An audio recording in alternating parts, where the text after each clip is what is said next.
성탄 시리즈 주님 오심을 기다리며 네 번째이자 마지막 시간입니다. 여러분, 목사의 가장 큰 소원은 저와 여러분이 다 죽을 텐데 죽은 다음에 나중에 천국에서 다시 만나는 것이 목사의 가장 큰 소원입니다. 이 땅에서 서로 교제하고 친하게 지내는 것 참 좋죠. 서로 사랑하는 건 참 좋습니다. 그러나 그 무엇보다도 우리가 천국에서 다시 만나는 것, 그거보다 더 좋은 건 없습니다.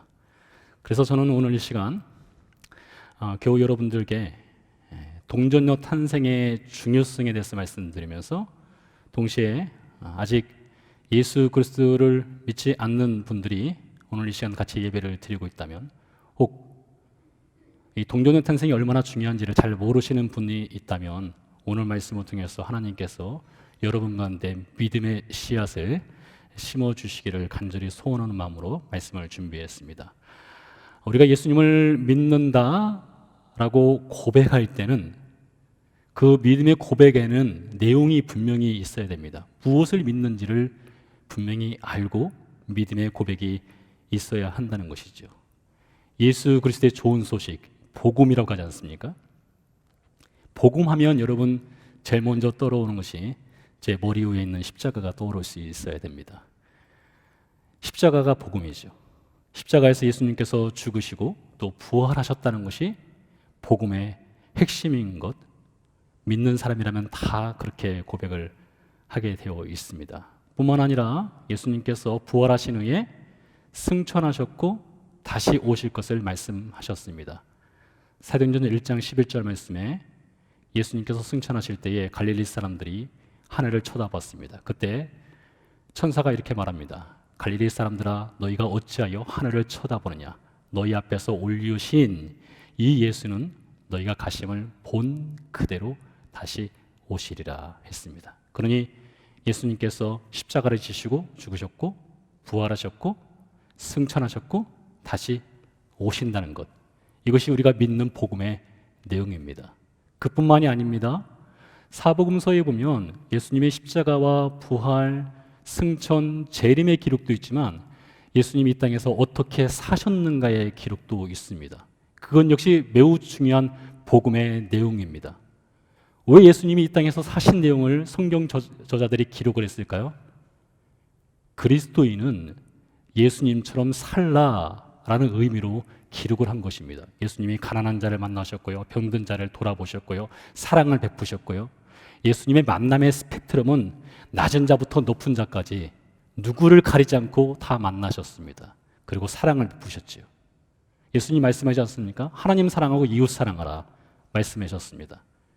예수님의 삶으로 그것을 보여주셨습니다. 그러니 우리가 예수님을 믿는다라고 할 때는 예수님의 삶의 내용을 믿고 그 삶을 따라가는 것, 이것이 바로 복음의 중요한 핵심 내용이라고 할 수 있습니다. 그런데 여러분, 십자가와 부활을 믿고 승천을 믿고 다시 오심을 믿고 예수님의 삶을 닮아가야 한다는 것을 아무리 믿을지라도 제가 이제부터 말씀드리는 것, 이것 한 가지를 믿지 않으면 그것은 복음이 아닙니다. 여러분이 아무리 예수님께서 십자가에서 죽으시고 사흘 만에 부활하셨습니다라는 고백을 할지라도 이것을 믿지 않으면 그것은 복음이 아닙니다. 여러분이 아무리 예수님께서 승천하셨고 다시 오실 것을 믿는다 할지라도 이것을 믿지 않으면 그것은 복음이 아닙니다. 그것은 바로 동전녀 탄생입니다. 동전녀 탄생이 없다면 십자가의 죽음은 헛된 것입니다. 동전녀 탄생이 없이 예수님이 부활했다 하더라도 우리에게는 부활의 소망을 줄 수 없습니다. 동전녀 탄생이 없는 승천과 다시 오심은 우리에게 아무런 복음도 구원도 줄 수 없는 것입니다. 천국 갈 수도 없습니다. 그러므로 동전녀 탄생만큼 중요한 복음은 없습니다. 동전녀 탄생은 모든 복음의 뿌리에 해당되는 것입니다.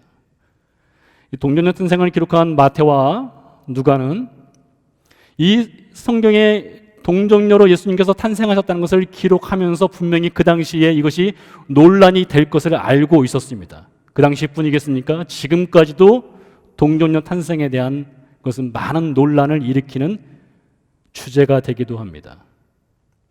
1, 2세기 당시 예수님을 믿지 않던 유대인들은 예수님께서 어떻게 탄생하셨는가에 대해서 글과 소문으로 남겼는데, 그 당시 유대인들은 예수님이 마리아와 로마 병사 사이에서 불륜을 통해서 태어난 사생아라고 가르쳤습니다.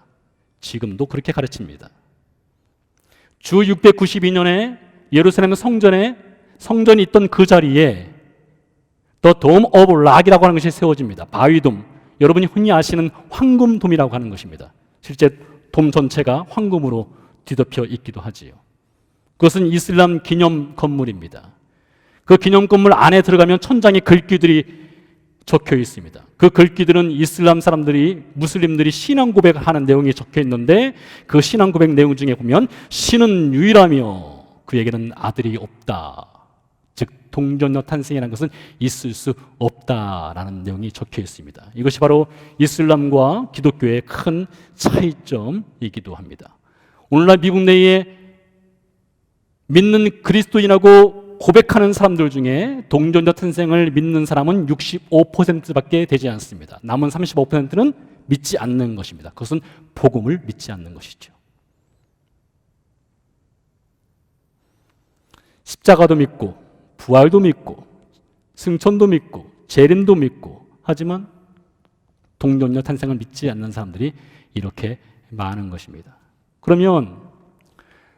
그럼에도 불구하고 왜 이렇게 동정녀 탄생이 중요한 것인가, 복음의 뿌리인가를 말씀드려야 될 텐데, 그 전에 그것을 알려면은 먼저 사람이 왜 죽는가, 이것을 우리가 살펴볼 필요성이 있습니다. 저는 2003년 6월 17일 날 이스라엘로 선교사로 파송받고 떠났습니다. 한국을 떠나기 2달 반 전에 아버지께서 세상을 떠나셨습니다. 오랫동안 지병을 앓고 계셨고요. 2달 반 전에 떠나시게 된 것이죠. 저 개인적으로는 아버지의 죽음이 제가 죽음을 처음으로 목격하고 보는 경험이었습니다. 의학적 소견으로 본다면 아버지는 오랜 지병으로 인한 사망이라는 사망 진단서를 받을 수 있었을 것입니다. 그렇다면 하나님께서는 성경에 인생이 죽는 그 본질적인 이유를 무엇이라고 말할까요? 저희 여러분은 인생이 죽는 이유를 병들어서 교통사고 나서 나이가 들어서 죽는다 이렇게 말할 수 있겠지만, 성경은 사람이 죽는 이유를 분명히 밝히고 있는데, 히브리서 9장 27절 말씀입니다. 한 번 죽는 것은 사람에게 정하신 것이요 그 후에는 반드시 심판이 있으리니. 한 번 죽는 것은 사람에게 정하신 것이라고 했습니다. 이 한 번 죽는 것, 사람에게 정해진 것이 어떻게 시작되었는가를 창세기 2장에서 찾아볼 수 있는데요. 2장 17절 말씀을 읽어드리겠습니다. 선악을 알게 하는 나무의 열매는 먹지 말라. 네가 먹는 날에는 반드시 죽으리라 하시니라 했습니다. 워낙 유명한 말씀이기 때문에 여러분 잘 아시리라 생각하는데요. 에덴 동산 정중앙에 선악을 알게 하는 나무가 있었습니다. 하나님께서 아담을 데려다 놓고 그걸 가리키면서 너 이거 먹으면 반드시 죽는다 했습니다. 그런데 어떻게 됩니까? 창세기 3장으로 넘어가면 아담과 하와가 선악을 알게 하는 나무 열매를 먹습니다. 이렇게 선악을 알게 하는 나무 열매를 먹었을 때 아담과 하와에게 일어난 일이 여러 가지가 있는데, 첫 번째로 죽음이 찾아왔습니다. 하나님은 거짓말 하시는 분이 아니시죠? 그들에게 죽음이 찾아왔습니다. 두 번째로 아담과 하와가 벌거벗었다는 것을 깨달았습니다. 부끄러움을 느끼게 되었습니다. 그래서 무화과 나무 잎으로 자신의 치부를 가리게 되었습니다. 세 번째로 하나님이 찾아오시자 두려움에 빠져서 나무 사이로 숨어버렸다라고 했습니다. 여러분, 이 모든 것이 선악을 알게 하는 나무 열매를 먹기 전에는 없었던 것입니다. 죽음이 찾아왔고요, 부끄러웠고요, 두려웠고요, 하나님으로부터 숨게 되었습니다. 여러분, 이것이 바로 우리 인생의 현주수입니다. 예수 그리스도를 믿지 않는 사람들의 현주수가 바로 이것입니다. 물론 예수님 믿는 사람도 죽죠. 예수님 믿지 않는 사람들의 현주소는 하나님이 찾아오면 찾아올수록 두려워하고 도망가고 숨게 된다는 것입니다. 이렇게 하나님을 피해서 숨어버린 아담과 하와를 하나님이 직접 찾아오셔서 말씀하시는 내용이 3장에 기록이 되어 있는데, 그 중에 3장 15절 말씀을 읽어드리겠습니다.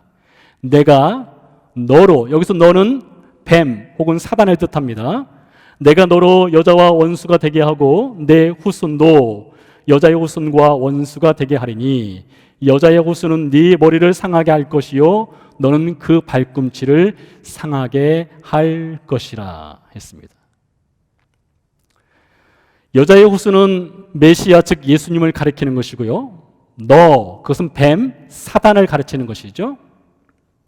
여자의 후손이 메시아가 이 땅에 오셔서 뱀의 머리, 즉 사단의 머리를 상하게 한다라고 했습니다. 여러분, 뱀은 제일 약한, 몸 중에서 제일 약한 것이 머리지 않습니까? 머리를 밟으면 상한 정도가 아니라 뱀이 죽게 되죠.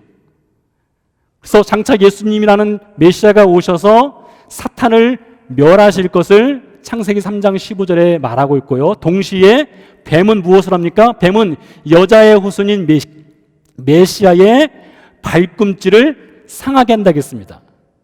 여러분, 뱀은 맹독성이 있는 뱀이라면 그 독을 머금은 이빨로 사람의 신체 중 어디를 물더라도 아주 큰 치명타를 입힐 수 있습니다. 심지어 죽일 수도 있습니다. 그러니 여러분, 뱀, 사탄이 예수님의 발꿈치를 물었다고 하는 것은 예수님을 완전히 죽일 수도 있다는 것이죠. 그리고 실제로 예수님이 십자가에서 죽습니다. 마치 사탄이 예수님의 발꿈치를 물었다고 하는 것은 십자가에서 죽는 것을 상징적으로 표현한 것인데요, 예수님이 십자가에서 죽었습니다. 그것으로 끝난 것이 아니죠. 사망이 예수님을 가둬놓지 못했습니다. 하나님이 예수님을 부활시키셨습니다. 그리고 그 부활을 통해서 사탄을 완전히 멸하시고 예수님이 승리하시게 되죠. 그래서 창세기 3장 15절 말씀은 장차 메시아가 오셔서 사탄을 멸하시고 구원을 이루실 것에 대한 복음을, 하나님이 그 계획을 우리에게 알려주시는 한 장면이 되지요.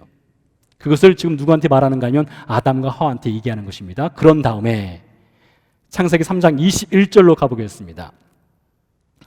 하나님이 말씀하십니다. 여호와 하나님이 아담과 그의 아내를 위하여 가죽옷을 지어 입히니라. 여러분, 여기서 가죽옷을 지어 입혔다고 하는 것에 대해서 주목해 보시기 바랍니다. 이것은 상징적인 의미를 담고 있는데요, 가죽옷을 지어 입히기 위해서는 동물을 죽여야 하는 것입니다. 동물을 희생시켜야 가죽을 얻을 수 있고 그 가죽을 아담과 하와한테 입혀 준다는 것이죠.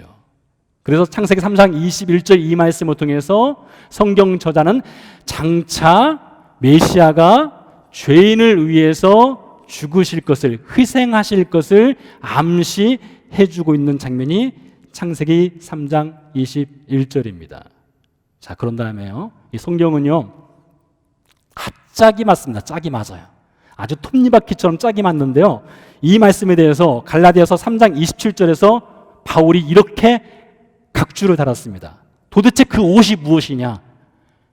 하나님이 동물을 죽여서 아담과 하와에게 입혀준 그 옷이 무엇인지를 갈라디아서 3장 27절에서 이렇게 말합니다. 누구든지 그리스도와 합하기 위하여 침례를 받은 자는 그리스도로 옷 입었느니라.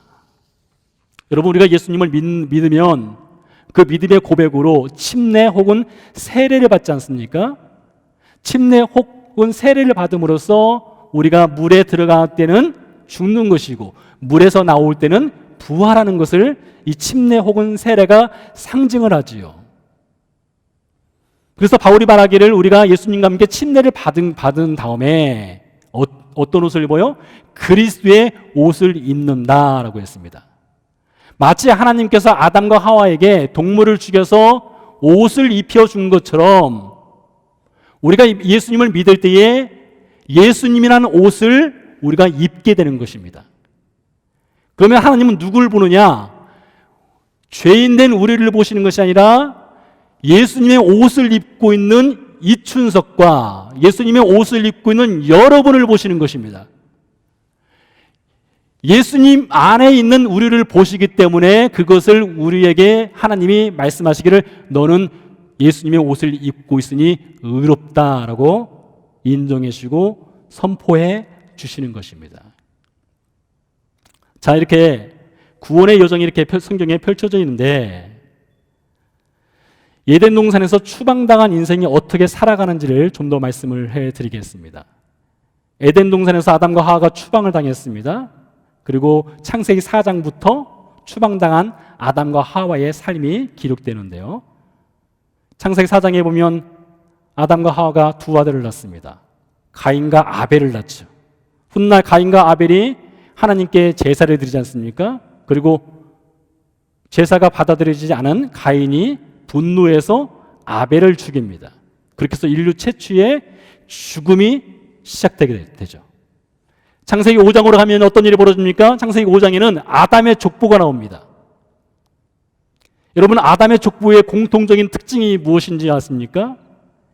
아담의 족보에는 나이가 기록되어 있고요, 자녀가 기록되어 있고요, 죽음이 기록되어 있습니다. 그러니까 아담의 족보는 그 특징이 무엇이냐? 모두 죽는다 이것입니다. 아무리 오래 살더라도 죽는다. 이것이 아담의 족보의 공통적인 특징입니다. 아담의 족보를 통해서 우리가 알 수 있는 것이 무엇인가 하면 아담과 하와가 죄를 범했을 때에 죄를 범했을 때에 그들에게 죽음이라고 하는 유전자가 들어왔고, 아담과 하와를 통해서 탄생하는 모든 후손들에게는 그 죽음이라고 하는 유전자가 유전되고 있다라고 하는 것을 창세기 5장이 우리에게 증명을 하고 있는 것입니다. 그것을요, 로마서 5장 12절, 오늘 본문 말씀이죠. 오늘 본문 말씀도 다시 한번 증명을 해주고 있습니다. 어떻게 사람이 죽는지를 말해주는 건데요, 읽어드리겠습니다. 그러므로 한 사람으로 말미암아, 여기서 말하는 한 사람은 아담이죠. 아담으로 말미암아 죄가 세상에 들어오고 죄로 말미암아 사망이 들어왔나니 이와 같이 모든 사람이 죄를 지었으므로 사망이 모든 사람에게 이르렀느니라 했습니다. 다른 말로 하면은 아담과 하와 이후에 태어난 모든 자손들은 부부관계를 통해서 자녀를 낳지 않습니까? 저도 부부관계를 통해서 아들을 낳고 딸을 낳았습니다. 여러분도 마찬가지죠? 그렇지 않은 방법을 통해서 낳을 수가 없죠? 부부관계를 통해서 자녀를 낳았지 않습니까? 그러면 이 아담에게 들어와 있는 그 죽음이라고 하는 죄성이 부부관계를 통해서 자연적인 방법을 통해서 세상에 태어나는 모든 사람에게는 그 죽음이라고 하는 유전자가 유전되고 있다는 것입니다. 그래서 사람이 죽는다는 것입니다. 바울이 로마서 3장 10절에서 이렇게 말하고 있습니다. 의인은 없나니 하나도 없으며 23절에서 말하기를 모든 사람이 죄를 범하였음에 하나님의 영광에 이르지 못하더니. 그러니까 여러분, 저와 여러분이 죽는 본질적인 이유는 무엇인가 하면 죄 때문에 죽는 것입니다. 죄 때문에 죽는 것이에요. 나이가 들어서 죽는 것도 맞지만 그것은 현상입니다. 병 들어서 죽는 건 맞지만 그건 현상입니다. 죄가 우리를 죽음으로 이끌어 간다는 것입니다. 자, 그렇다면 이 죄로 인한 죽음의 문제를 해결할 방법이 있어야 되는데요, 먼저 사람은 이 죄로 인한 죽음의 문제를 해결할 수가 없습니다. 왜요? 죄인은 죄인을 구원할 수 없기 때문입니다. 그래서 하나님께서 구약 성경을 통해서 아주 세밀하게 이 죄로 인한 죽음의 문제를 해결할 수 있는 방법을 구약 성경 곳곳에 기록을 해놓으셨습니다. 그 중에서 레위기서 4장 27절 말씀 이하를 읽어드리겠습니다. 여러분 주목해서 잘 들어보시기 바랍니다. 만일 평민의 한 사람이 여호와의 계명 중 하나라도 부지 중에 범하여 허물이 있었는데 그가 범한 죄를 누가 그에게 깨우쳐 주면 그는 흠없는 암염소를 끌고 와서 그 범한 죄로 말미암아 그것을 예물로 삼아 그 속죄 제물의 머리에 안수하고 그 제물을 번제물로 잡는 곳에서 잡을 것이요. 여러분, 레위기는 약간 복잡한 성경이기 때문에 잘 이해가 되지 않을 수도 있는데요. 이런 내용입니다. 예를 들면 제가 죄를 지었어요. 죄를 지었으면 어떻게 하는가 하면 죄를 용서만 받아야 되거든요. 용서만 받기 위해서 암염소를 선택을 하라는 것입니다. 흠 없는 암염소를 선택해서 그 선택한 암염소를 끌고 성전으로 올라가는 것입니다. 하나님의 성전이요. 그곳에 가면 누가 있어요? 제사장이 있습니다. 제사장 앞에서 암염소를 딱 놓고 암염소 머리 위에다가 제가 안수를 합니다. 머리에 손을 얹어요. 그리고 제가 지은 죄를 고백을 하는 것입니다.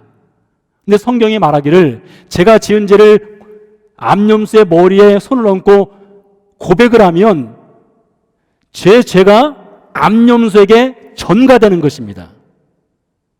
암염소가 저의 죄를 짊어지게 되는 것이에요. 그런 다음에 어떻게 하는가 하면 죄를 고백한 사람이 직접 칼을 들고 암염소를 희생시키는 겁니다. 제사장이 하는 것은 희생당한 암염소를 각을 떠서 하나님께 드리는 것이고요, 죄를 지은 사람이 직접 끌고 온 그 희생 제물을 잡는 것이에요. 왜 그렇게 하셨을까요? 하나님께서요? 왜 그것을 명하셨을까요? 죄를 지은 사람은 반드시 죽는다는 것을 이 희생 제물을 통해서 보여주는 것이고요, 누군가 자신을 대신해서 죽어야만 죄가 용서함 받는다는 것을 이 희생 제사를 통해서 하나님이 알려주시는 것입니다. 근데 여기 여전히 문제가 있어요. 어떤 문제가 있느냐? 이 동물을 대신 잡아 죽임으로써, 희생시킴으로써 죄는 용서함 받을 수 있는데 죽음의 문제까지는 해결이 안 되는 것입니다. 여러분, 구약성경 시대 당시에 얼마나 많은 희생 제물이 하나님께 드려졌겠습니까? 얼마나 많은 사람들이 죄를 범했을 때 희생 제물을 끌고 와서 그 머리에 안수하고 자기의 죄를 전가시키고 그 동물을 죽여서 하나님께 드림으로 용서를 받았겠습니까? 그런데 그 사람들 살아있습니까? 다 죽었습니다. 그러니 죄의 용서는 받는다 할지라도 죽음의 문제까지 해결할 수는 없는 것입니다. 그래서 하나님께서 이 죽음, 죄로 인한 이 죽음의 문제를 해결하기 위해서 특단의 조치를 취했는데요, 그것이 바로 요한복음 3장 16절입니다. 여러분, 이 말씀은 아마 여러분은 암송하시리라고 믿습니다. 같이 한번 읽어보겠습니다. 하나님이 세상을 이처럼 사랑하사 독생자를 주셨으니 이는 그를 믿는 자마다 멸망하지 않고 영생을 얻게 하려 하심이라. 여러분, 이 말씀 중에서 하나님이 독생자를 주셨다라는 말씀에 주목을 해보시기 바랍니다. 독생자를 주셨다는 말은 하나님이신 예수님께서 이 땅에 사람의 몸을 입고 오셨다라고 하는 것을 말하는 것입니다. 예수님은 하나님이십니다. 그분은 영존하시는 분이십니다. 죽을 수 없는 분입니다. 죽을 수 없는 하나님이 죽기 위해서는 반드시 인간이 되어야 하는 것입니다. 그래서 예수님이 사람의 몸을 입고 이 땅에 태어나신 것입니다. 그런데 여기에 한 가지 조건이 있어요. 어떤 조건이 있는가 하면 인간으로는 태어나되 자연적인 방법으로 태어나면 안 되는 것입니다. 왜요? 말씀드렸죠. 아담과 하와가 죄를 범했을 때에 그 아담과 하와에게는 죽음이라고 하는, 죄라고 하는 유전자가 들어오게 되었습니다. 그래서 아담과 하와 다음에 태어나는 자연적인 방법으로 자녀를 낳게 되면 그 죄와 죽음이라는 것이 유전된다 하겠습니다. 그러므로 예수님께서 자연적인 방법으로 태어나게 되면 예수님께 무엇가 들어옵니까? 죄가 들어오고 죽음이라는 것이 들어오게 되는 것이죠. 그래서 예수님께서는 자연적인 방법이 아닌 매우 특별한 방법으로 이 땅에 사람의 몸으로 태어나야 한다는 것이죠. 그래서 마태복음 1장에서 당시 사람들이 아무리 비웃고 조롱하고 믿을 수 없다 하더라도 마태가 기록을 한 것입니다. 뭐라고요? 성령으로, 성령의 능력으로 아이를 잉태하리라, 이 말을 기록을 한 것입니다. 이것을요, 마태만 말한 것이 아닙니다. 히브리서 4장 15절 말씀을 읽어드리겠습니다. 우리에게 있는 대제사장은, 여기서 대제사장은 예수님을 뜻하는데요, 우리에게는 대제사장은 우리의 연약함을 동정하지 못하실 이가 아니요 모든 일에 우리와 똑같이 시험을 받으신 이르되 뭐가 없어요? 죄는 없느니라. 어떻게 예수님이 우리와 똑같은 사람인데 100% 똑같은 사람인데 여러분 예수님 똥 안 썼을까요? 똥 안 넣었을까요? 똥 누셨습니다. 오줌 안 넣었을까요? 오줌 누셨습니다. 제 제자 중에요.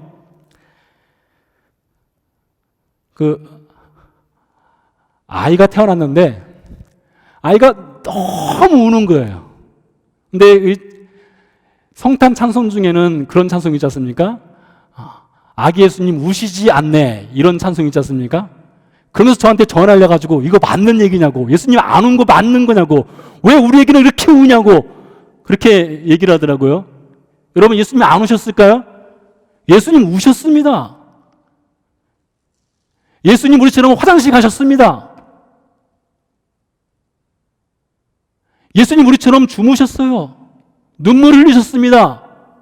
우리가 똑같은 인생을 사셨어요. 그러나 히브리서 4장 15절에 말하자고 있지 않습니까? 무엇이 없어요? 죄가 없댔습니다. 어떻게 죄가 없는 분으로 태어날 수 있어요? 자연적인 방법으로 태어나지 않았기 때문입니다. 이렇게 죄가 없는 분으로 태어나신 분이야말로 우리를 구원할 수 있기 때문에 하나님이 특별한 방법으로 태어나게 하신 것이죠. 이렇게 죄 없는 분으로 태어나신 예수님께서 십자가를 지시고 죽으시게 되는데요. 왜 하필 십자가입니까? 왜 하필 예수님께서 십자가를 지고 죽으셔야 했을까요? 여기 다 이유가 있습니다. 신명기 21장 23절 말씀을 읽어드리겠습니다. 그 시체를 나무 위에 밤새도록 두지 말고 그날에 장세하여 내 하나님 여호와께서 내게 기업으로 주시는 땅을 더럽히지 말라. 그 다음을 주목해서 보시기 바랍니다. 나무 위에 달린 자는 하나님께 저주를 받았습니다 했습니다. 여러분 하나님이 제일 싫어하시는 것이 무엇인가 하면 죄입니다. 거룩하신 하나님은 죄와는 같이 있을 수도 없어요. 죄와 상종할 수 없습니다. 그래서 죄인은요 하나님께 사실 저주받은 존재예요. 죄인은요. 그래서 이 나무에 달린 자는 저 하나님께 저주를 받았다라고 신명기에서 말하고 있는데요. 그것을 갈라디아서 3장 13절에서 바울이 이렇게 각주를 달았습니다. 잘 들어보세요. 그리스도께서 예수님이시죠? 예수님께서 우리를 위하여 저주를 받은 바 되사 율법의 저주에서 우리를 속량하셨으니 기록된 바 신명기 21장 얘기를 하는 것입니다. 나무에 달린 자마다 저주 아래 있는 자라 하였음이라 했습니다. 그러니 여러분 예수님께서 십자가에 달려서 죽으신 것은 하나님의 저주를 받으신 것입니다. 죄 없는 분이 죄인을 대신해서 하나님의 저주를 받으신 것이에요. 그렇게 해서 우리를 구원하신 것이죠. 죄 없는 분이 죄인을 대신해서 하나님의 저주를 받으신 그 십자가 사건을 아주 드라마틱하게 성경이 증언을 하고 있는 한 장면이 나옵니다. 그것은 마태복음 27장인데요. 마태복음 27장 16절 이하의 말씀을 군데군데 읽어드리도록 하겠습니다. 그때 바라바라 하는 유명한 제수가 있는데 20절 이하의 말씀입니다. 대제사장들과 장로들이 무리를 권하여 바라바를 달라 하게 하고 예수를 죽이자 하게 하였으니 총독이 대답하여 이르되 둘 중에 누구를 너에게 놓아주기를 원하느냐 이르되 바라바로소이다. 26절입니다. 이에 바라바는 그들에게 놓아주고 예수는 채찍질하고 십자가에 못 박히게 넘겨주니라. 자, 이 장면을요 좀 더 자세하게 좀 설명을 해드리도록 하겠습니다. 예수님이 십자가를 치신 날은 6월절이었는데요. 때는 대략 AD 29년에서 30년 사이쯤 됩니다. 6월절을 맞이하면은 당시 예루살렘 인구가 약 7만 명 정도 되었는데요. 전국 각처와 세계 각처에 흩어져 있는 유대인들과 유대교로 개종한 사람들이 6월절 절기를 지키기 위해서 예루살렘에 모이게 됩니다. 그러면 대략 몇 명이 모이는가 하면 7만 명 사는 도시에 20만 명에서 25만 명 정도가 모입니다. 그러니까 예루살렘에 빼곡하게 사람으로 가득 차게 되는 때죠. 로마 제국 입장에서는 이게 굉장히 골치 아픈 일이에요. 왜 골치 아픈 일일까요?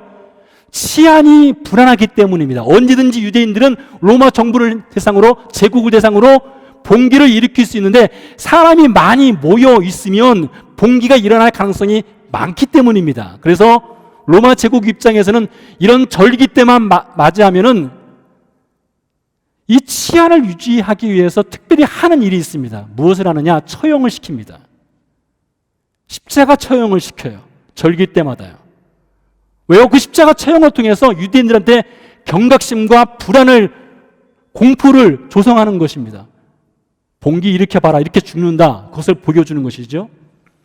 그래서요, 예수님께서 십자가 지시는 그때에 처형당하기로 예비된 3명의 죄수가 있습니다.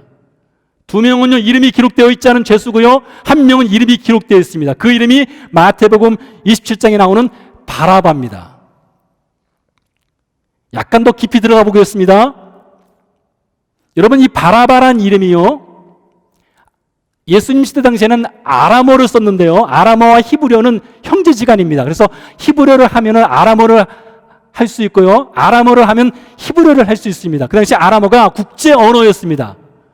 예수님도 아람어를 사용했고요, 유대인들은 다 아람어를 할 줄 압니다.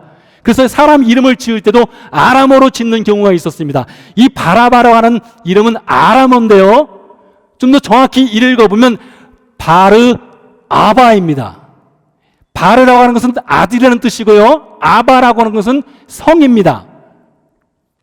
여러분, 저의 라스트 네임은 이야 아닙니까? 그리고 퍼스트 네임은 춘석입니다.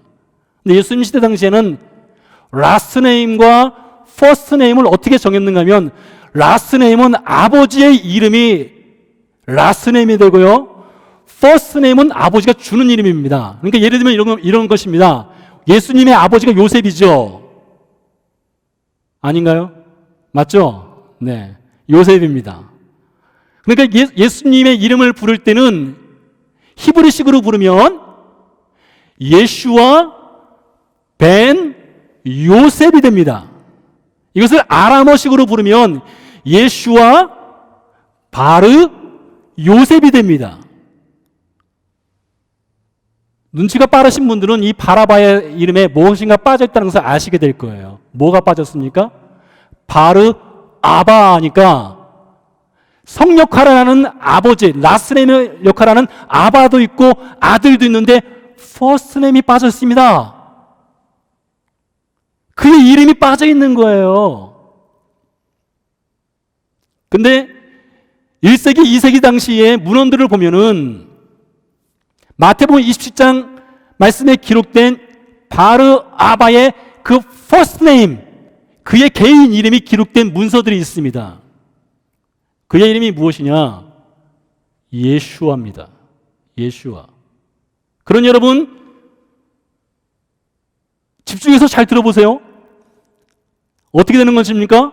지금 그날 죽기로 작정된 3명의 죄수 중에 2명은 이름을 알 수 없고요, 1명은 이름을 알 수 있는데 그 이름을 풀네임으로 부르면 예슈아 바르 아바가 있는 것입니다. 이 3명의 죄수는 그날 죽어야 하는 죄수들입니다. 그래서 본디오 빌라도가 이미 처형장을 준비해 놓고 이 3명의 죄수들을 죽이기로 결정을 했어요. 근데 그냥 갑자기 한 인물이 툭 튀어나왔습니다. 그게 누구입니까? 예슈와 바르 요셉입니다.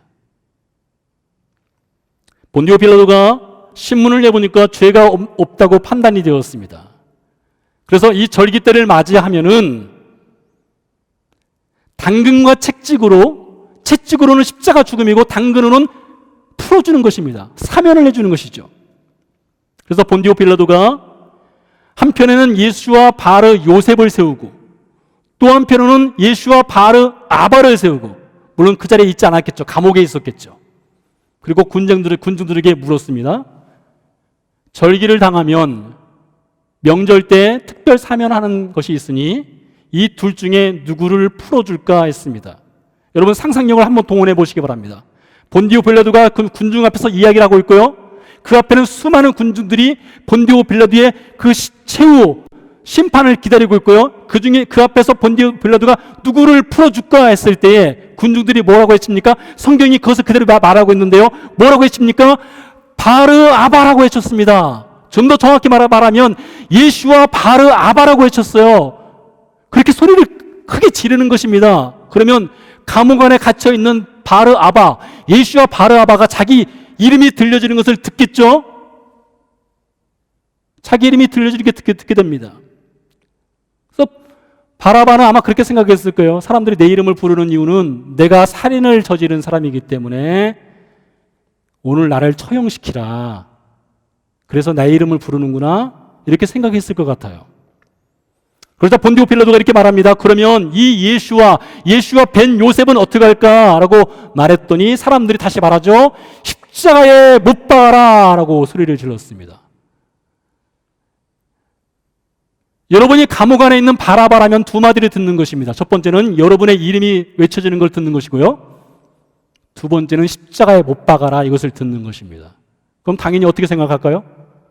내가 오늘 십자가에 못 박혀 죽는구나. 이것을 생각하게 되겠죠. 군병들이 왔습니다. 두 명의 죄수를 끌어냈습니다. 마지막 한 명 남은 예수와 바르아바를 불러냈습니다. 쇠사슬에 묶인 채로 끌려 나왔을 때에 이제 나는 이 감옥을 나가면 십자가를 지고 골고다에 올라가서 죽는구나. 그 마지막 발걸음을 걸어가기 위해서 한 걸음 한 걸음 나오는데 군병들이 어떻게 합니까? 그의 손에 채워졌던 쇠사슬을 풀어줍니다. 발에 채워져 있던 쇠사슬을 풀었습니다. 그리고 go home, 집에 가라 했습니다. 영문을 모르겠습니다. 자기가 어떻게 풀려났는지 모르겠습니다. 분명히 좀 전에 자기의 이름이 외쳐졌고 십자가에 못 박아라는 군중들의 함성이 분명히 외쳐졌는데 자기가 왜 풀려나는지 도대체 이해할 수가 없습니다. 풀려난 예수와 바라바가 풀려나서 한 걸음 한 걸음 걸어가고 있는데 자기 앞으로 다가오고 있는 한 인물이 있었습니다. 누구일까요? 예수와 바르 요셉입니다. 왜 성경 저자는 이 마태는 왜 우리에게 밀란을 일으키고 살인죄를 저지른 예수와 바르아바의 이야기를 우리에게 기록하여서 우리에게 전해주고 있을까요? 여기에는 한 가지 목소리가 있습니다. 분명한 목소리가 있어요. 무엇입니까? 마태는 저와 여러분이 그 누구도 아닌 예수와 바르아바였다는 것을 이 말씀을 통해서 알려주는 것입니다. 바로 저와 여러분이 예수와 바르아바였던 거예요. 바로 저와 여러분이 십자가에서 죽어야 하는 죄인이었던 것입니다. 바로 저와 여러분이 십자가에서 하나님의 저주를 받아서 죽을 수밖에 없는 죄인이었다는 것입니다. 근데 그날 운명을 하나님이 바꿔주신 것입니다. 무엇을 통해서요? 예수님의 동정녀 탄생을 통해서요. 죄 없는 분으로 탄생하셔서 죄 없는 분으로 사셨고 그 마지막 장면에서는 죄 있는 자를 위해서 죽으시기 위해서 하나님이 준비하신 플랜이었던 것입니다. 그런 의미에서 여러분이 십자가를 믿고 부활을 믿고 승천을 믿고 재림을 믿는다 할지라도 예수님이 이 땅에 삶을 본받아 산다 할지라도 저와 여러분이 예수님이 죄 없는 분으로 사람의 몸을 입고 이 땅에 태어나셨다는 그 사실을 믿지 않으면 그것은 복음도 아니고요. 거기에는 구원도 없습니다. 1808년 영국 런던에서 성경 한 권이 간행되었습니다. 그 성경은 슬레이브 바이블입니다. 노예 성경이죠. 이 성경은 당시 노예 제도를 합법화시키기 위해서 구약 성경 내에 있는 사람의 인권, 특별히 노예와 관련된 부분들을 가위로 다 난도질을 해버렸습니다. 그러다 보니 구약 성경 대부분이 다 날아가 버렸습니다. 신약 성경 중에서도 노예가 주인에게 복종하라 그런 글귀들만 보이도록 신약 성경도 다 난도질을 해버렸어요. 전 세계적으로 이 슬레이브 바이블이 3권이 있습니다. 그 중에 한 권이 이곳 워싱턴에 있는 성경 박물관에 있습니다.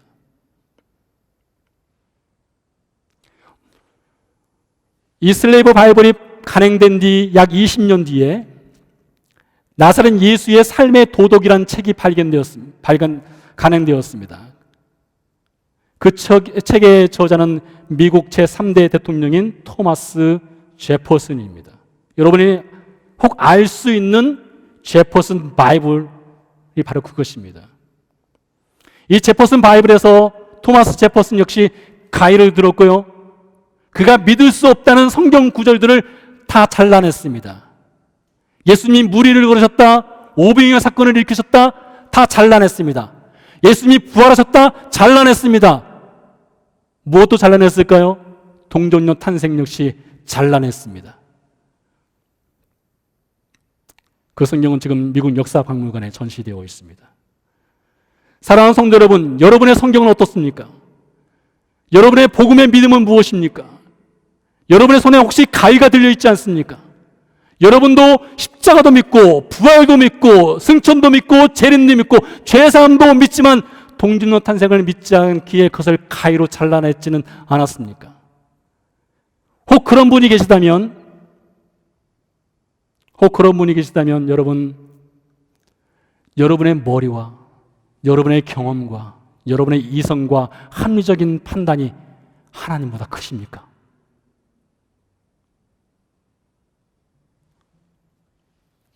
기도하시겠습니다.